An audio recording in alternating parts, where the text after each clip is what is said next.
Binunot at agad ng sinunog ng mga operatiba ng 2nd Benguet Provincial Mobile Force Company ang natagpuang mahigit 1 milyong pisong halaga ng tanim na marijuana sa lalawigan ng Benguet. Magbabalita dyan si Police Master Sergeant Lenny Valerio. Binunot at sinunog ng mga otoridad ang nagkakahalagang 1.2 million fully grown marijuana plants matapos ang matagumpay na operasyon ng 2nd Benguet Provincial Mobile Force Company Lead Unit kasama ang Kibungan PNP, PDEO at Provincial Intelligence Unit, Benguet PPO, Regional Intelligence Unit 14 at Regional Intelligence Division, PROCAR at PDEA CAR sa Sitio Mugkaw, Barangay Badeo, Kibungan, Benguet nitong 16 ng Hunyo taong kasalukuyan.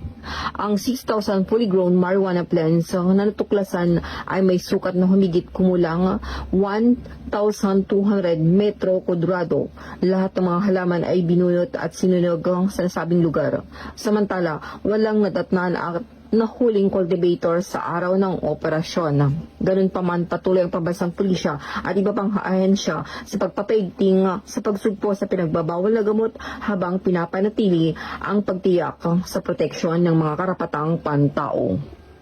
Mula dito sa La Trinidad, Benguet, Rehiyon ng Cordillera, ito ang iyong PNN correspondent, Police Master Sergeant Lenny Valerio. Alagad ng batas, tagataguyod ng Balitang Pulis.